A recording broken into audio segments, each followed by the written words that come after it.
ஏன் எனக்கு கல்யாணம் ஆயிடுச்சுங்க. எந்த வேணா திடீர் கல்யாணம். ஆமா. ஏன்னா ஒரு கல்யாணம் பண்ண என்ன பண்ணுவாங்க? இங்க வந்து பொண்ணு வீட்டுக்கார இருப்பான், அங்க மாப்பிள்ளை வீட்டுக்கார இருப்பான். அவங்க வந்து கை நடிக்கணும், நம்ம போய் கை நடிக்கணும், சத்தத்தை பார்க்கணும், ஆகிரி பார்க்கணும், தமிழ்கார பார்க்கணும். அவ்வளவு வேலை இருக்குது. எப்படி 4 மாசம் ஆகும். ஆனா இந்த ஒரே வாரத்துல திடீர் கல்யாணம். ஒரே வாரத்துல திடீர் கல்யாணம். ஆமா. ஆனா என் மொண்டாட்டி ஒரு ஆசைப்பட்டா போட்டோ எடுக்கிறேன். கல்யாணத்துக்கு போட்டோ எடுக்கலையா? இதுதான் திடீர் கல்யாணம் இல்ல. நான் எங்க வீடியோ கவரேஜ் வச்சேன். கல்யாணத்துக்கு தான் வீடியோ கவரேஜ் வைக்கல, முதல்ல இருக்காது வச்சியா? ஏங்க அவன் ஞாபகம் முதல்ல போட்டு பாத்துக்கலாம். முதல்ல எனக்கு வீடியோ கேமரா எடுத்து ஊருக்குள்ள அனுப்பு. அட எதுக்குடா ஒண்ணு வைக்க வேண்டியதானே?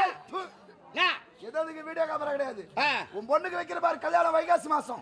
அப்ப வை முதல்ல எனக்கு கல்யாணமே ஆகல.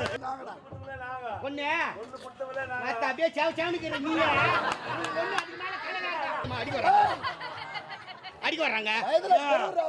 சின்ன பையன் அவனா பெருமச்சான். யாரு வயசுல பெரிய ஆள் அவரு. சின்ன பையன்